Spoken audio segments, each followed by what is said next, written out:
पूज्य माता और बंधुओं,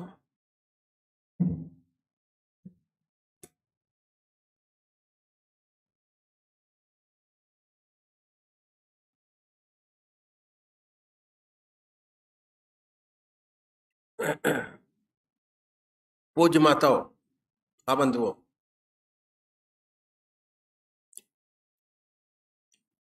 देवियों के ऊपर परम पूज्य भाई साहब जी एक कहानी सुनाया करते थे, वो मैं आपके सामने रखता हूँ। और कहानी नहीं, फैक्ट है ये। अगर घर की देवियां चाहे तो घर का सारा वातावरण बदल सकती है,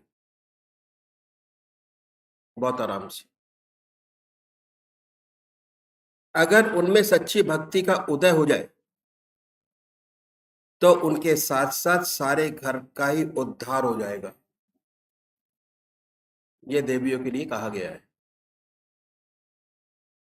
इस प्रसंग में मुझे एक कहानी याद आई जब परम पूज्य सदगुरुदेव महाराज अक्सर फरमाया करते थे, वो मैं आपके सामने रखूंगा।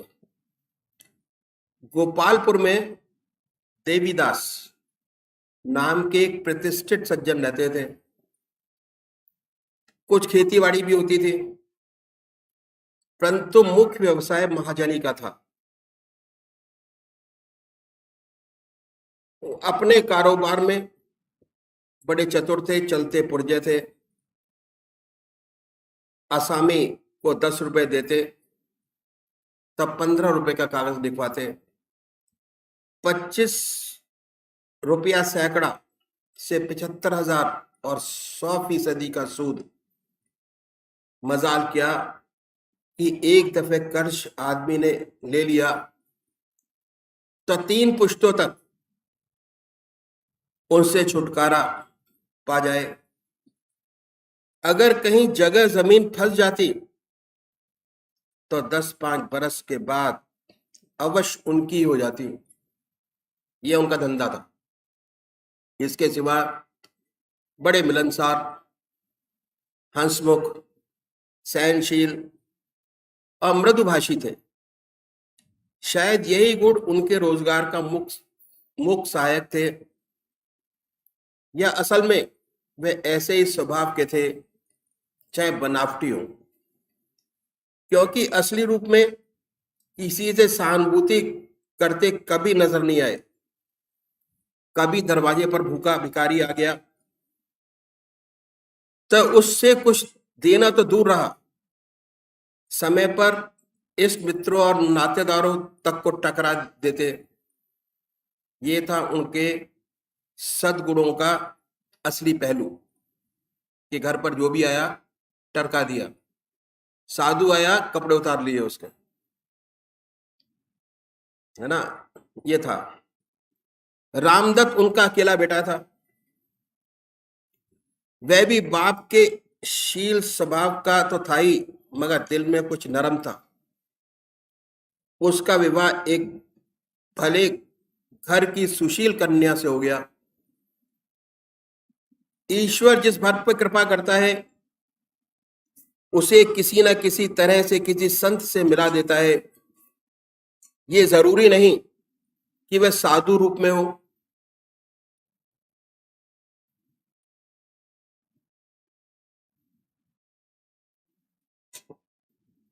कोई माता के रूप में, कोई पिता के रूप में मिलते हैं, कई भाई के रूप में, बहन, शत्रु के रूप में, मित्र, स्त्री, नौकर, स्वामी, साधु आदि नाना प्रकार है रूपों में मिल जाते हैं। अनेकों पिताओं और माताओं ने अपने पुत्रों को, भाइयों ने भाइयों को, पतियों ने स्त्री को और स्त्री ने पतियों को शिक्षा दी। रावण को शत्रु रूप में रामचंद्र जी ने और आनंद को मित्र रूप में श्री बुद्ध देव जी मिले थे। पूर्व जन्म के पूर्ण प्रताप से रामदत्त की जो घरवाली थी, स्त्री थी, वह भी सुशील थी और ईश्वर भक्ति। उसने घर में आकर जब अपने ससुर और पति का ये हाल देखा तो उसे बड़ा दुख हुआ। वह बराबर उन लोगों को सुमार्ग पर लाने की फिक्र में रहती और ईश्वर से प्रार्थना किया करते।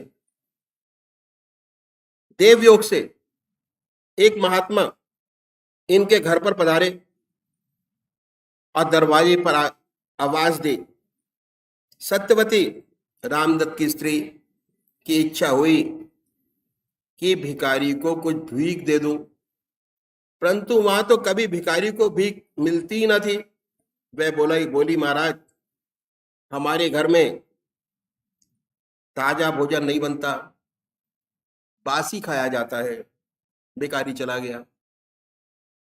उसकी सास ने देवीदास के घर आने पर उससे शिकायत की और बोली कि ये बहू तो घर की झूठी फजीयत करती रहती है, कहती है कि हमारे घर पर ताजा भोजन बनता ही नहीं। देवीदास ने सत्यवती को डांटा और पूछा कि तूने ऐसी झूठी बात क्यों बोली। वह हाथ जोड़कर बोली, पिताजी, मैंने झूठ नहीं कहा। आपको ईश्वर ने खूब धन संपत्ति दी है, ये आपके पिछले पुण्यों का फल है जिसे आप भोग रहे हैं। गोया आप बासी भोजन करते हैं, परंतु इस जन्म में आपके यहाँ कुछ भी पुण्य नहीं होता। यही ताजा भोजन का बनाना है। सत्यवती की इस बुद्धिमानी पर देवदास बड़ा प्रसन्न हुआ और मन में लज्जित हुआ और हुक्म दिया कि मोटे छोटे अनाज का आटा दे दिया करो। अब भिखारियों को भीख मिलने लगी, मोटा छोटा आटा मिलने लगा। कुछ दिन बाद सत्यवती ने उन्हें फिर शिक्षा देने की ठानी। एक मौका पाकर उसने भिखारियों को दिए जाने वाले आटे की रूखी सूखी रोटियां बनाई। जब देवदास भोजन करने बैठा तो थाली में वह मोटी मोटी रोटियां उसके सामने आ गई। अब तो देवदास बहुत बिगड़ा, अपनी स्त्री को बुलाकर डांटा और बोला कि घर में सब कुछ मौजूद है, फिर क्या बात है, मेरे लिए रूखी मोटी अनाज की रोटियां परोसी गईं। सत्यवती ने पूछा कि तूने साग, भाजी, दाल या घी कुछ भी नहीं परोसा और ये मोटे अनाज की रोटियां कैसी। सत्यवती ने हाथ जोड़कर देवदास को सुनाते हुए कहा कि माताजी, पिताजी ने यही आटा भिखारी और साधुओं को दिलवाते हैं, इसलिए दूसरे जन्म में उनको यही खाना को मिलेगा। सो मैंने ये रोटियां इसलिए परोस दी कि इनको अभी से ऐसे खाने की आदत बन जाए, नहीं तो एकदम इनको बड़ी तकलीफ होगी। यह सुनकर देवदास मन में शर्मिंदा हुआ और उसकी बुद्धिमानी में प्रसन्न भी हुआ। उसी दिन से उसने सत्यवती को अतिथि सत्कार का पूरा अधिकार दे दिया। दंडी सन्यासियों के नियम है कि तीसरे पहर में जब की घरों से धुआं उठना बंद हो जाए, चूल्हे की आंख बुझ जाए, गृहस्थ लोग भोजन कर चुके हों, ऐसे समय में गांव में जाकर 5 घरों से मदकुरी की भिक्षा कर लाए। ऐसे ही समय पर देवीदास के दरवाजे पर एक स्वामी आनंद गिरी ने नारायण हरि की आवाज लगाई। पति और ससुर घर पे नहीं थे। बहुत दिनों बाद साधु की आवाज सुनकर और खग की ही भाषा की कहावत के अनुसार सत्यवती ने आवाज सुनकर समझ लिया कि ये कोई संत है। केवल वेशधारी ही नहीं, आंगन से ही सामने होकर हाथ जोड़कर दंडवत प्रणाम किया और प्रश्न किया। सत्यवती ने प्रश्न किया, कि इतने सवेरे क्यों? आनंद गिरी, मौत को देखता हूं। फिर स्वामी जी ने पूछा कि तुम्हारी उम्र क्या? सत्यवती ने कहा 12 वर्ष। आनंदाश्रय, तुम्हारे पति की क्या अवस्था है? सत्यवती, 8 वर्ष। तुम्हारा सास जी की कितनी उम्र है? उसने छूटते ही कहा कि 3 वर्ष। आनंद गिरी ने कहा कि तुम्हारे ससुर जी की उम्र क्या है? सत्यवती, अभी वो पैदा ही नहीं हुए। ये कहकर उसने स्वामी को भिक्षा कराई। इतने में देवदास आ गए, क्योंकि स्वामी जी भिक्षा कर ही रहे थे, चुके थे, चलते बने। वह देवदास के कल्याण की जड़ पड़ जाने से बड़े संतुष्ट थे। महात्मा को चाहिए ही क्या, भिक्षा तो बहाना मात्र था। घर पहुंचकर देवदास की स्त्री ने देवदास से पुत्र वधू की शिकायत की कि ये सन्यासी के साथ न मालूम क्या क्या उल्टी सीधे बकवास करती रही। देवदास ने सत्यवती को बुलाकर डांटते हुए पूछा कि तूने ऐसी बात क्यों कही? सत्यवती ने हाथ जोड़कर बोला कि पिताजी, मैंने ठीक ही तो कहा था। मैंने सन्यासी की कम उम्र देख के पूछा कि इतने सवेरे क्यों। इसका मतलब यह था कि इतनी जल्दी कम उम्र में तुम ईश्वर की भक्ति में क्यों लग गए?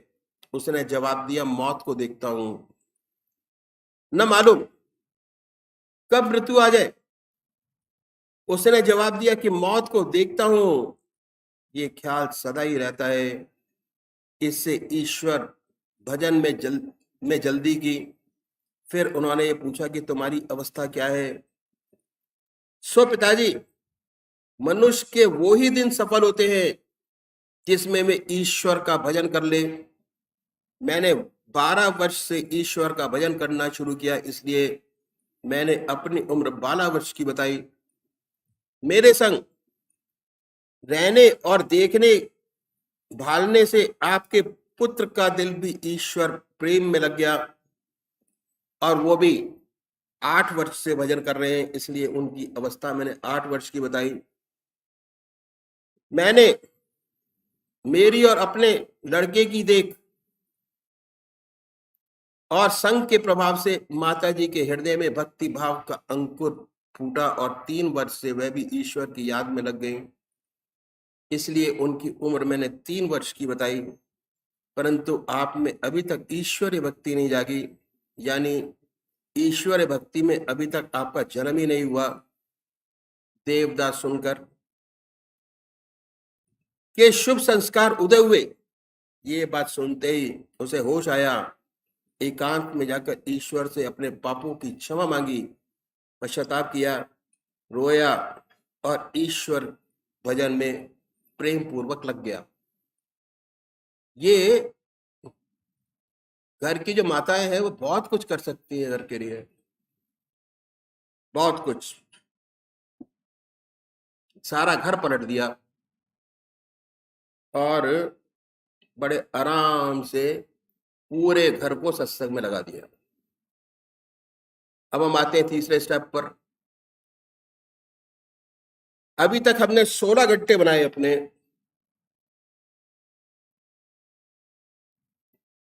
16 घंटे हमारे बन गए। अब क्या है कि 16 के 24 कैसे घंटे बने हमारे? 24 घंटे कैसे बने? निरंतर ईश्वर की याद बनी रहे और दुनिया के काम आज जैसे आज है इससे अच्छे और सुंदर बनते चले जाएं। ये साधना सरल है, और ये साधन वो करे जिसके 16 घंटे बन चुके हों, वह करे। हमें सीढ़ी दर सीढ़ी चलना चाहिए। पहले अब 8 घंटे अपने बनाएं, 8 के 16 घंटे अपने बनाएं, 16 के 24 बनाएं। अगर नीचे से छलांग लगाएंगे तो न ये हो पाएगा, न 24 घंटे का ध्यान हो पाएगा। जिसके 16 घंटे अपने बन गए हैं उसके लिए साधन है, क्या है कि जब बुद्धि का कार्य सामने आए, अपने इष्ट के अर्पण कर दीजिए, अपने प्रभु के, और मन में धारणा बनाइए कि हे प्रभु आप कीजिए, मैं नहीं करता। उसके बाद पूरी लगन से उसमें लग जाइए और ऐसा समझिए कि मैं ही कर रहा हूं, मैं उसके हाथ का केवल एक यंत्र हूं, वह करता है। ऐसी धारणा बनाकर उस काम को कीजिए। जब काम समाप्त हो जाए, उसे भगवान के अर्पण कर दीजिए कि हे प्रभु आपने किया, मैंने नहीं किया। ये अभ्यास ये अभ्यास बहुत सरल है, और ये अभ्यास करते जाइए। साल 2 साल जब ये अभ्यास करेंगे तो आपको बहुत सुंदर सुंदर अनुभव होंगे। धीरे धीरे आप ये आश्चर्यचकित हो जाएंगे कि कमाल है, बुद्धि का काम भी करता हूं, और ऐसा मालूम होता है कि भगवान की याद की तरंगे मेरे दिल और दिमाग के बीच बह रही हैं, काम भी हो रहा है। ऐसा सुंदर अनुभव। दूसरे तरीके के अनुभव इस प्रकार के होते हैं कि अब आप जो काम करते हैं ईश्वर की याद में करते हैं, ईश्वर का समझ के करते हैं, अपना तो समझ के करते नहीं, प्रभु का भेजा हुआ कार्य है, उसी का काम हमें करना है, ऐसा समझकर करते हैं। धीरे धीरे ऐसे अनुभव होने शुरू होते हैं कि काम तो बहुत मामूली सा था, लेकिन जब वह पूरा हुआ, उसका बहुत बड़ा रिजल्ट हासिल हुआ। हैरत होती है कि इस काम की इतनी बड़ी इंपॉर्टेंस मैं कभी प्रयास भी नहीं कर सकता था। मैंने नहीं किया, जो कुछ किया भगवान ने किया। ऐसी धारणा धीरे धीरे बन जाती है, पर इस पर विश्वास होना मुश्किल होता है। दो काम एक साथ कैसे हो सकते हैं? काम भी होता रहे, ईश्वर की याद बनी रहे, बहुत मुश्किल मालूम होता है। पर जब आदमी स्टेज पर पहुंचता है, उसके आज्ञा चक्र पर स्पंदन होने लगता है। आज्ञा चक्र पर स्पंदन होना शुरू हो जाता है। आज्ञा चक्र पर स्पंदन, आनंद में स्पंदन होना शुरू हो जाता है। जब यह स्पंदन होता है, बड़ा आनंद आता है। एक नशे की सी अवस्था हो जाती है, जैसे कोई नशीली चीज खा या पी ली हो। ये राम नाम का नशा है। शराब का नशा आदमी को नीचे गिराता है, राम नाम का नशा उससे कहीं गुना ज्यादा है, ऊपर ले जाता है।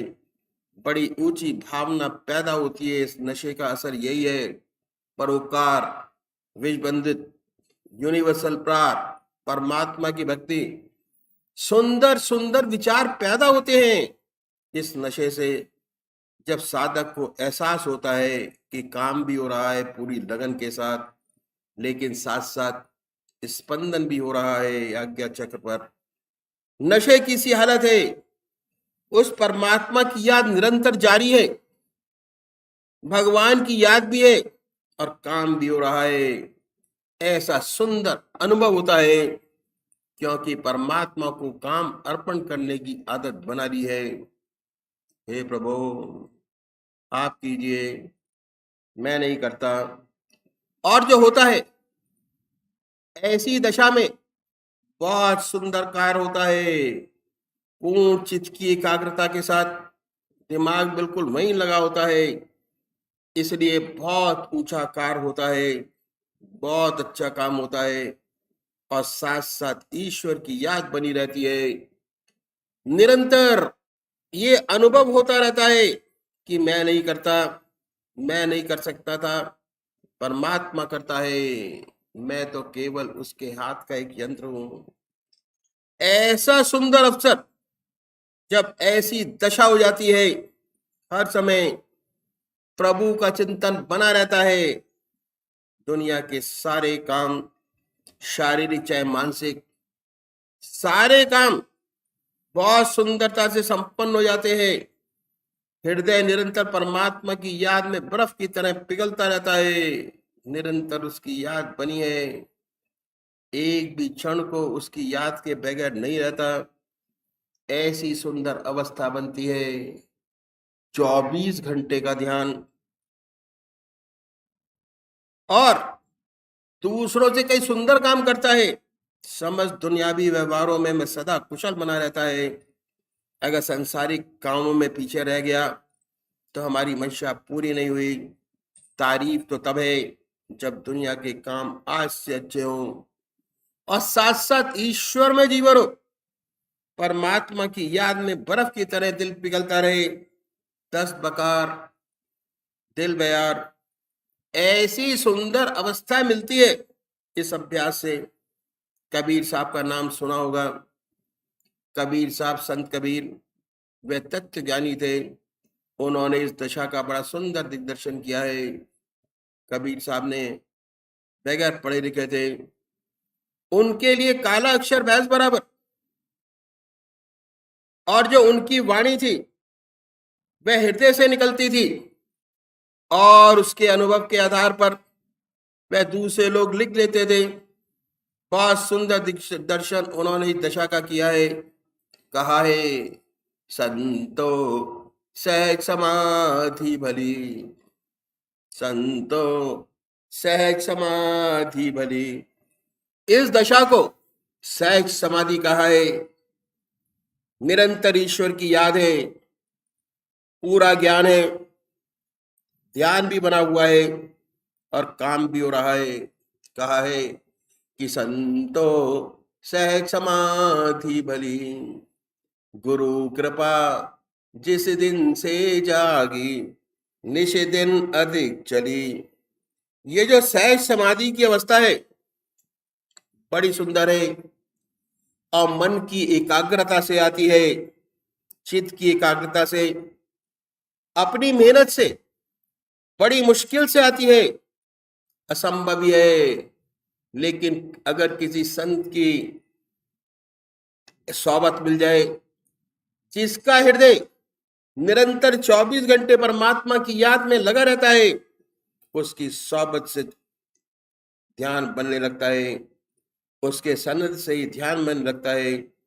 उसकी सोबत से ध्यान अपने आप बनने लगता है। इसलिए कहा है कि गुरु कृपा जिस दिन से जागी, निश दिन अधिक चली। ये दिन दिन बढ़ती रहती है, इसमें घटान नहीं है। जैसे जैसे परमात्मा की याद करते चले जाएंगे, परमात्मा की और गहरी याद होती चली जाएगी, और दूसरी चीजें अपने आप भागती चली जाएंगी। अधिकाधिक आनंद, आनंदमय अवस्था बनती चली जाती है। इसलिए कबीर साहब ने कहा है, बहुत सुंदर है, कि संतो सहज समाधि भली, गुरु कृपा जिस दिन से जागी, निश दिन अधिक चली। जह जह डोलऊं सो परिक्रमा, जो कुछ करऊं सो सेवा। जब सोऊं तो करऊं दंडवत पूजऊं और न देवा। कबीर साहब ने कितना सुंदर कहा है कि संतो सहज समाधि भली, गुरु कृपा जिस दिन से जागी, निश दिन अधिक चली।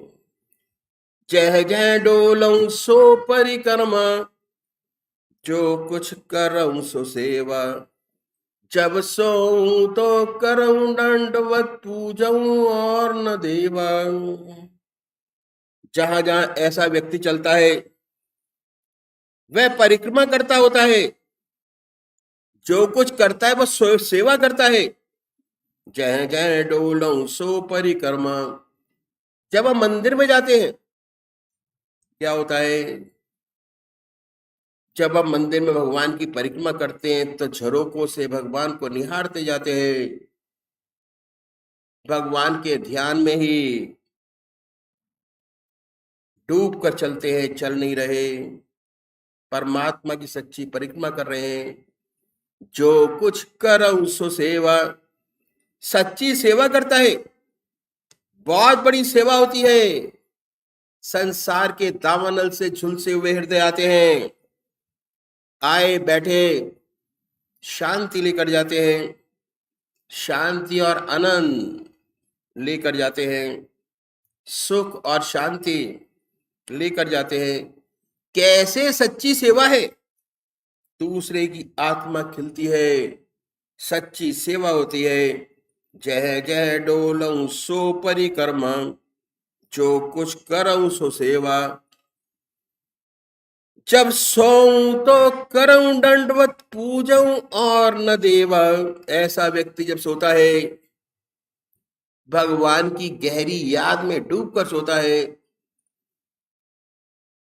वह सो नहीं रहा। जब हम मंदिर में जाते हैं, भगवान को साष्टांग दंडवत प्रणाम करते हैं, उस समय हर व्यक्ति का हृदय परमात्मा में लगा रहता है। उस क्षण कोई दूसरा विचार नहीं आता, उस क्षण हृदय भगवान में लगा रहता है। इस साधक का हृदय जब वह सोता है, परमात्मा की गहरी याद में डूबा होता है, वह सो नहीं रहा, परमात्मा को दंडवत प्रणाम कर रहा है। जब सोऊं तो करऊं दंडवत पूजऊं और न देवा। और ये एक इष्ट का पुजारी, शुरू शुरू में जैसे मैंने आपको बताया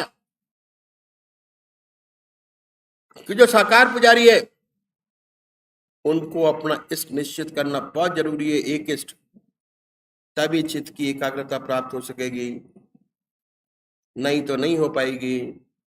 और निराकार पुजारियों के लिए एक नाम, कबीरदास जी आगे कहते हैं कि कहूं सो नाम सुनऊं सो सिमरन, खाऊं पीऊं सो पूजा, ग्रह उजाड़ एक सम लेकऊं, भाव मिटाऊं दूजा।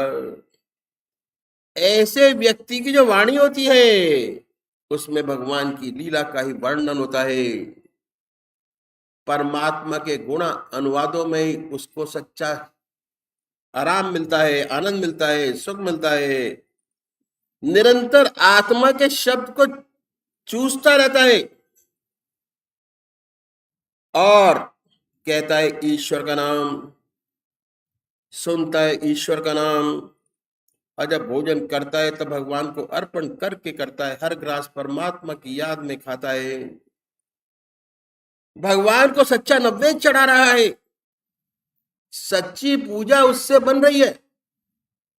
कबीर साहब ने कितना सुंदर कहा है कि कहूं सो नाम सुनऊं सो सिमरन, खाऊं पीऊं सो पूजा, ग्रह उजाड़ एक सम देखूं, भाव मिटाऊं दीजा।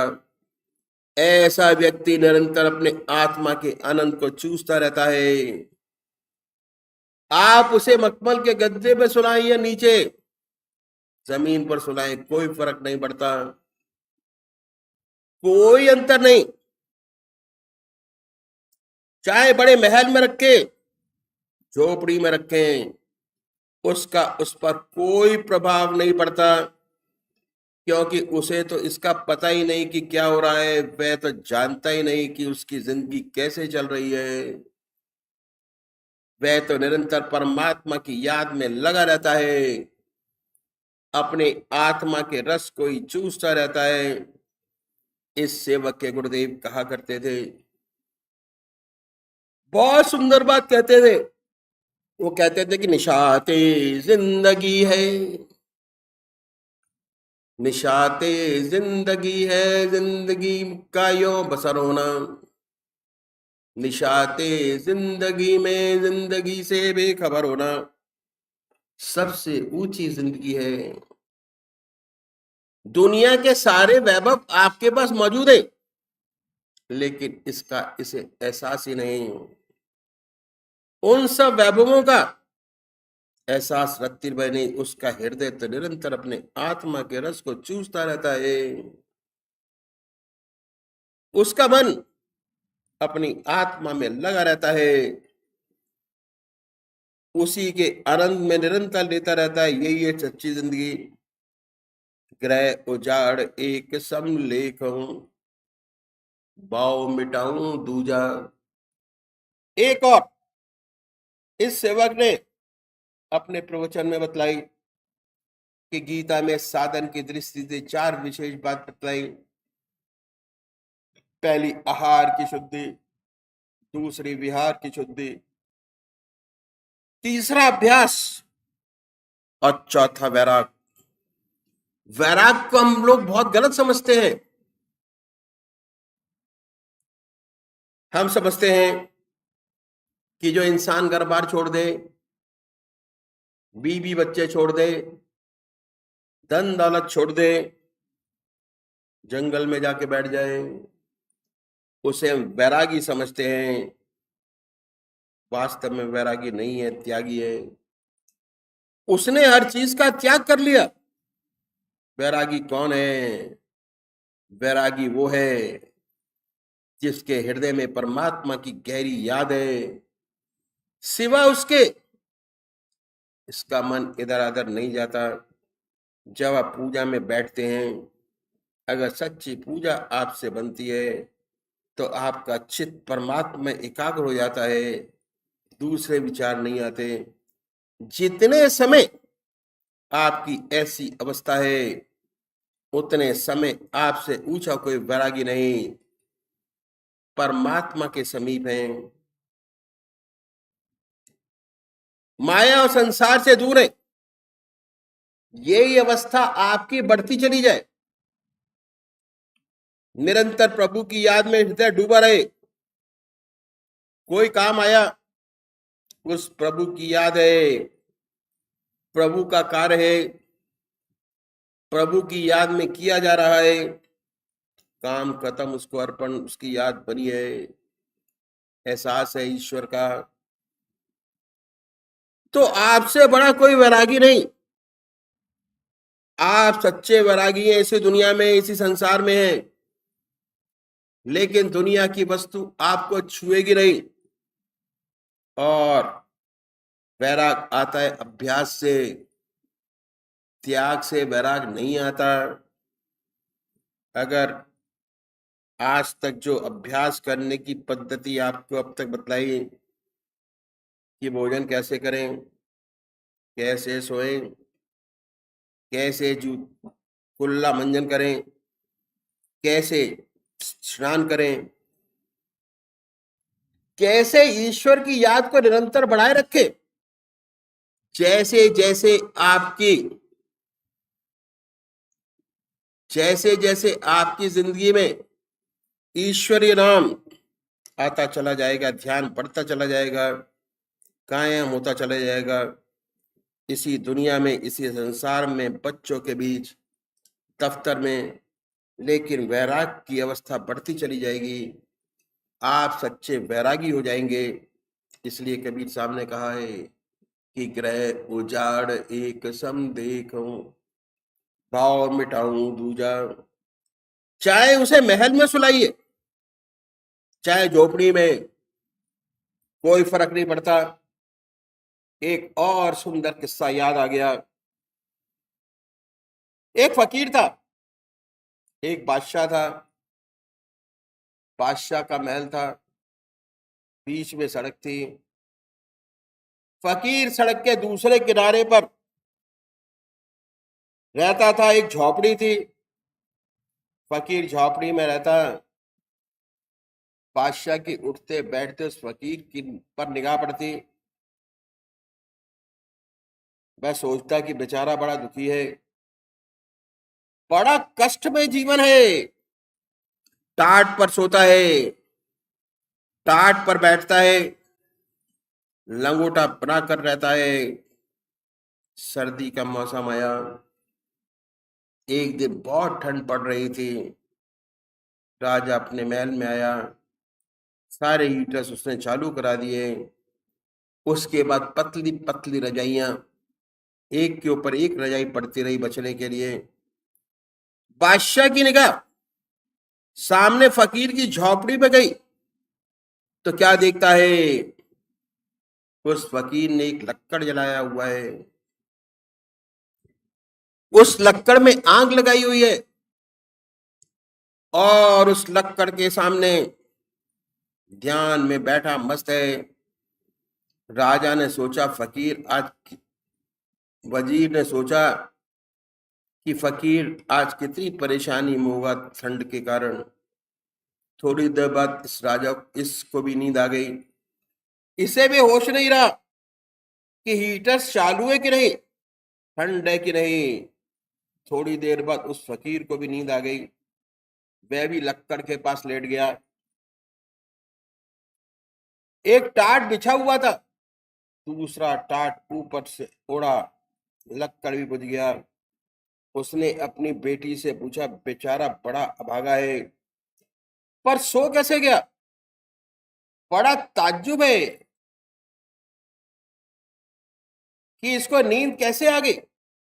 बेटी ने, जिसकी जिंदगी बहुत सात्विक प्रवृत्ति की थी, कहा कि पिताजी आप उसे बुलवा लीजिए और पूछ लीजिए कि कैसे सो गया, नींद कैसे आ गई, क्या हर्ज है।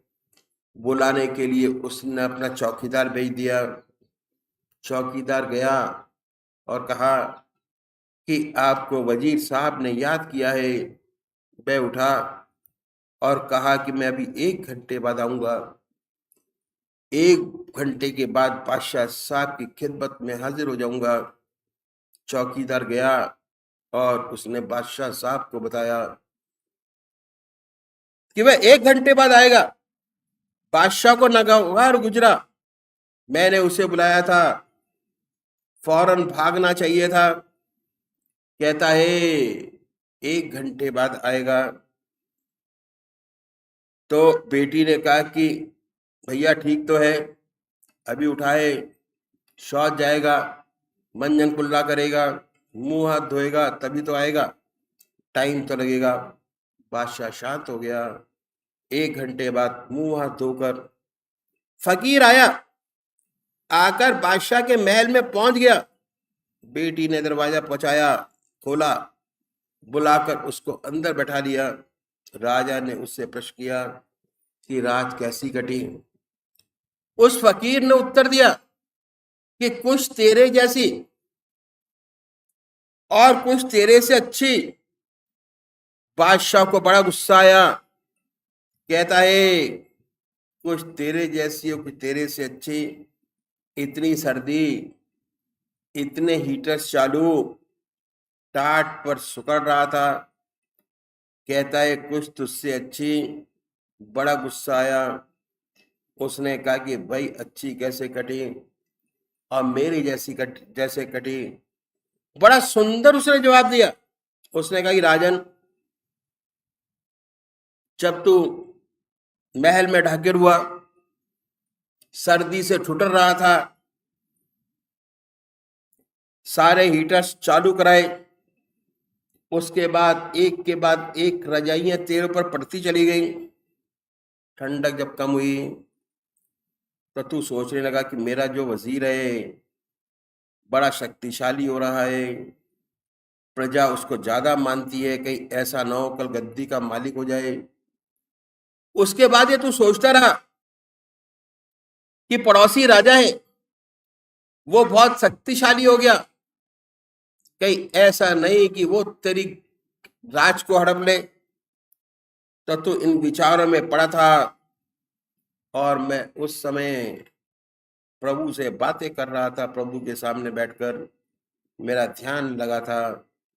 जितनी देर तुझे सोने में लगी और मैं जागता रहा तो मेरी रात तुझसे अच्छी कटी। और जब तू सो गया तो तुझे क्या मालूम कि हीटर चालू है कि नहीं, रजाई ओढ़े कि नहीं। जब मैं सो गया तो मुझे भी नहीं मालूम कि लक्कड़ जला है या बुझा। ये समय तेरे जैसा कटा। तो जिनका हृदय परमात्मा में लगा रहता है, उन्हें इस बात का कोई अंतर नहीं पड़ता कि वे कैसे रहते हैं, उन पर इसका कोई असर नहीं पड़ता। प्रभु का चिंतन बना रहता है, सुख में भी और दुख में भी निरंतर ईश्वर की याद में लगे रहते हैं और आत्मा के आनंद को चूसते रहते हैं। ये बात कबीर साहब ने दर्शाई है कि ग्रह उजाड़ एक सम लेखूं, भाव मिटाऊं दूजा। आगे कबीर साहब बहुत सुंदर कहते हैं कि आंख न मूंदऊं, कान न रूंदऊं, तने कष्ट नहीं धारूं, खुले नैन पहचानऊं, हंसत सुंदर रूप निहारूं। ये अपना ग्रस्त का साधन क्षेत्र है। जब भी ईश्वर की याद में बैठिए, रिलैक्स होके बैठिए, आनंदमय अवस्था बनाइए, कभी मानसिक खींचातानी मत कीजिए। जब ईश्वर की याद में बैठते हो, पूजा में बैठते हो, ध्यान में बैठते हो, आनंदमय अवस्था बनाकर बैठिए। सोचिए ये ऐसा समय है कि मैं प्रभु के चरणों में विश्राम चाहता हूं। जब आप प्रभु के चरणों में विश्राम करेंगे, सभी विचारों से खाली होंगे, उसी का चिंतन होगा, उन्हीं का ध्यान होगा, अब बड़ी आनंदमय अवस्था होगी। तो ध्यान में कभी स्ट्रेन नहीं करना है, बिल्कुल भी मानसिक खींचातानी नहीं करनी है। आनंदमय अवस्था बनाकर बैठिए, ये अभ्यास। इसलिए कबीर साहब ने कहा है कि आंख न मूंदऊं, कान न रूंदऊं, तने कष्ट नहीं धारूं, खुले नैन पहचानऊं, हंसत सुंदर रूप निहारूं। कान में डट्टे लगाकर शब्द सुनने की आवश्यकता नहीं है। बहुत से लोग कानों में अंगूठा लगाकर आज्ञा चक्र पर मनसवी हालत बनाने की कोशिश करते हैं कि कैसे मनसवी स्पंदन हो जाए। इसका ताल्लुक तो अंदरूनी है, चित्त की एकाग्रता से है। जैसे जैसे कंसंट्रेशन ऑफ माइंड बढ़ता चला जाएगा, आज्ञा चक्र पर स्पंदन अपने आप होता चला जाएगा। इसलिए कबीर साहब ने कहा है कि आंख न मूंदऊं, कान न रूंदऊं, तने कष्ट नहीं धारूं, खुले नैन पहचानऊं, हंसत सुंदर रूप निहारूं। आंख खोलकर निरंतर उसके दर्शन करता रहता है, हर समय।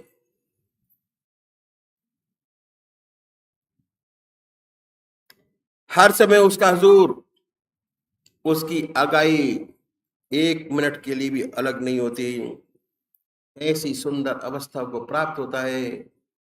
आंख न मूंदऊं, कान न रूंदऊं, तने कष्ट नहीं धारूं, खुले नैन पहचानऊं, हंसत सुंदर रूप निहारूं। कबीर साहब आगे कहते हैं कि शब्द निरंतर से मन ना लगा, मलिन वासना त्यागी, उठत बैठत कबऊ न छूटत, ऐसी तारी लागी।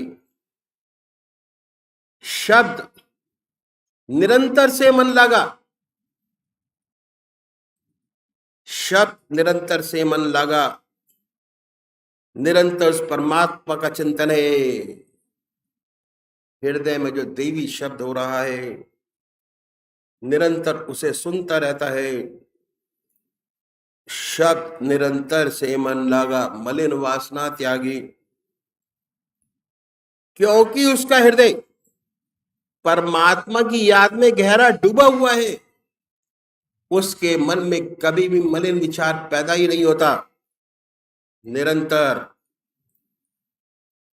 परमात्मा की याद में गहरा डूबा हुआ है, मलिन वासनाओं का त्याग हो जाता है। ऐसे हृदय में कभी किसी का बुरा चिंतन नहीं होता, हर एक की भलाई चाहता है, हर एक का कल्याण चाहता है, सारे विश्व का कल्याण चाहता है, भलाई चाहता है। इस सेवक के दादा गुरुदेव कहा करते थे कि यह रास्ता उन लोगों का है, अगर कुंद छुरी से तेरी कोई गर्दन भी काटे, तब भी तेरा हाथ उसकी दुआ के लिए उठे।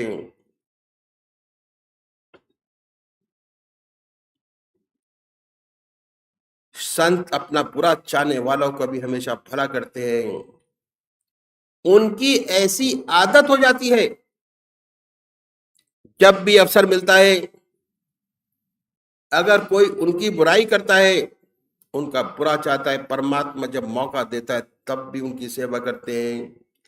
और इसके जीवन को बदल देते हैं। उठत बैठत कबहु न छूटत, ऐसी तारी लागी। निरंतर अब उस प्रभु का चिंतन बना हुआ है। हृदय निरंतर उस प्रभु के चरणों को कस के पकड़ के रह गया है कि अलग किए अलग नहीं होता। जब ये दशा पैदा हो जाती है,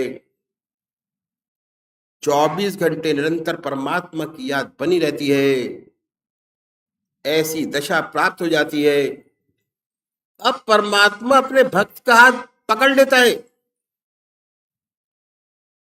वे ऐसी परिस्थिति कराता है, योगक्षेम परमात्मा कराता है, अपने बस की बात नहीं। ऐसी परिस्थिति बनाता रहता है कि उसके प्रभु के चरणों में उसका ध्यान निरंतर बना रहे। कहत कबीर ये उन्मुन रैनी, सो प्रगट कर गाई। कहत कबीर ये उन मनि रहनी, सो प्रगट कर गाई। दुख सुख से कोई परे, परम पद तेई पद रहा समाई। ये संतों की गुप्त रहनी सहनी है। इसी दुनिया में रहते हैं, उनका जीवन ऐसे ही चलता है। सर्वसाधारण मनुष्यों में रहते हैं, ज्यादा कोई विशेष बात नजर नहीं आएगी। इसी संसार में रहते हैं, लेकिन इस तरीके के काम करते हैं। उनकी रहनी सहनी इस किस्म की रहती है। सुख दुख से कोई परे, परम पद तई पद रहा समाई। सुख आया, भगवान के अर्पण कर दिया कि हे प्रभु, कोटिश कोटिश धन्यवाद, आप मालिक हैं, जैसा चाहे वैसे रखें। सुख में ऐसी बात नहीं कि पूरा ना समाया, परमात्मा की ओर और कसके झुकता है, ईश्वर के चरणों में और गहरा झुकता है कि हे प्रभु, तेरी बड़ी निराली शान है, जैसा चाहे वैसा रखे। दुख आया तो परमात्मा के चरणों को और कस के पकड़ता है। कोई ना कोई कमी जरूर रह गई, कोई दोष इसकी भक्ति में पैदा हो गया, जिसकी वजह से भगवान शायद चिता रहे हैं।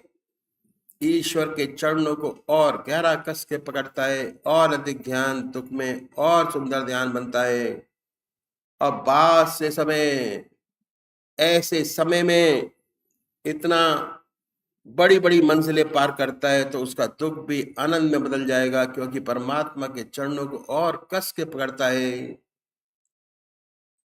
उसके बाद ये अनुभव होता है कि दुख से क्या गेल खुला, इसका क्या लाभ हुआ, क्या फायदा हुआ। दुख में ऐसे व्यक्ति का दुख और सुख एक सा हो जाता है।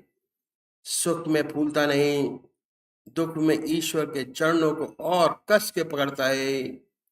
इसकी जो आत्मीय अवस्था है, न दुख से विचलित होती है, न सुख से विचलित होती है। उसका जीवन का एक ही ध्येय बनकर रह गया है, वो ये है कि तू रहे और तेरी रजा रहे, तू रहे और तेरी रजा रहे, न मैं रहूं न मेरी आरज़ू रहे। कोई इच्छा नहीं, ऐसे व्यक्ति को केवल एक इच्छा है कि हे प्रभु, आपके चरणों में बराबर ध्यान बना रहे। कुछ नहीं चाहिए, मुक्ति नहीं चाहिए, स्वर्ग नहीं चाहिए, नरक नहीं चाहिए। एक ही चीज चाहता है कि हे प्रभु, आपके चरणों में इसका निरंतर ध्यान बना रहे, और कुछ नहीं चाहिए। इच्छाओं से जेब खाली, कोई इच्छा न रह जाए। ऐसी अवस्था सुख दुख में ऐसी सुंदर अवस्था बनती है कि ये विश्वास हो जाता है कि जब आखिरी समय आएगा तो जरूर उस परमात्मा की याद बनी रहेगी।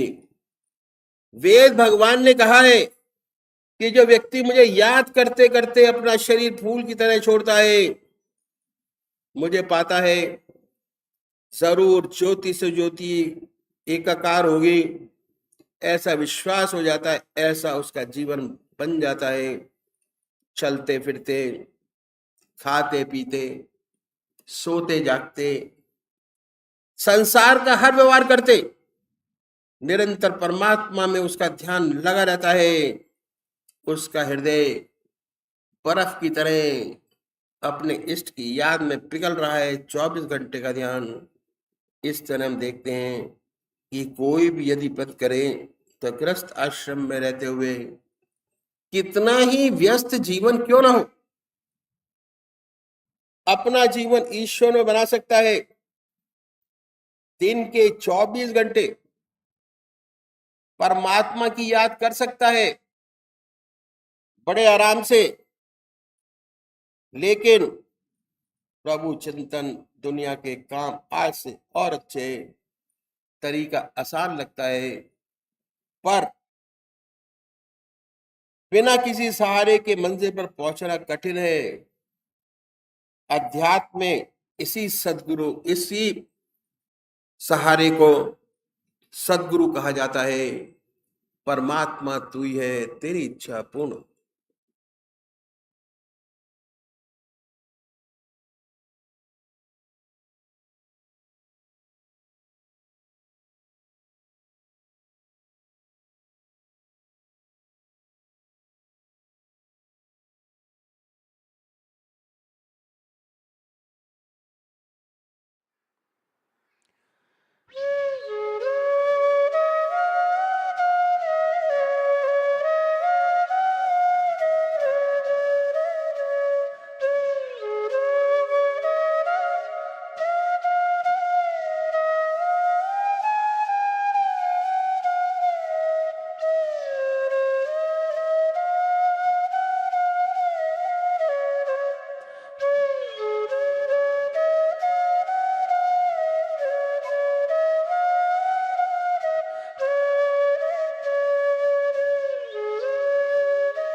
अनमोल वचन। अखिल भारतीय संत मत सत्संग के संस्थापक और गृहस्थ में आनंद योग के जनक परम संत महात्मा परम पूज्य श्री यशपाल जी महाराज अर्थात परम पूज्य भाई साहब जी द्वारा प्रतिपादित इन अनमोल वचनों का पालन करना अति आवश्यक है। ये वचन हमारी गृहस्थ आध्यात्मिक साधना के लिए मूलभूत सिद्धांत हैं, जो इस प्रकार हैं। हम दुनिया की हर चीज की कीमत आंकते हैं, अपने मानव जीवन की कीमत भी जाने व परमात्मा की प्राप्ति हेतु साधना करें। मनुष्य योनि एक उपहार है, इसीलिए परमात्मा को धन्यवाद देते हुए आधा घंटा प्रातःकाल, आधा घंटा सायंकाल पूजा अवश्य करें। सत्संग, सतनाम व सद्गुरु को प्राथमिकता देते हुए इसी के आधार पर ध्यान योगाभ्यास अवश्य करें व गृहस्थ के कार्यों को परमात्मा का कार्य समझकर उसी की याद में संपन्न करें।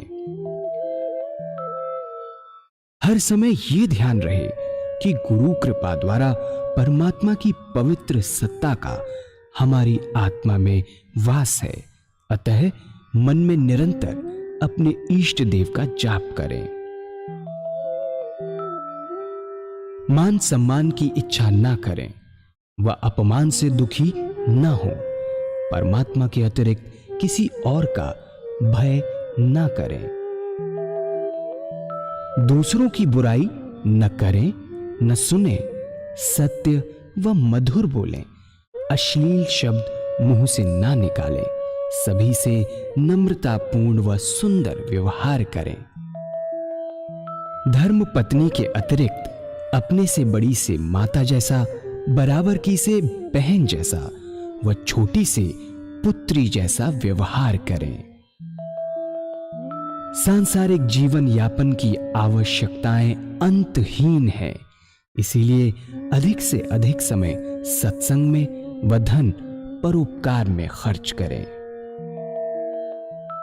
याद रखें, न स्त्री माया है, न धन दौलत, न ही परिवार। माया वह है जो हृदय को परमात्मा से दूर हटा दे। अतः निरंतर सत्संग और सद्गुरु की शरण में रहने का प्रयास करें। भोजन अपने इष्ट को अर्पण कर प्रसाद रूप में परमात्मा की याद में करें। रात्रि में सोने से पहले अच्छे बुरे कार्यों का आत्मनिरीक्षण कर उसका समुचित पश्चाताप करते हुए ध्यान करें व प्रभु की गहरी याद में ही विश्राम करें।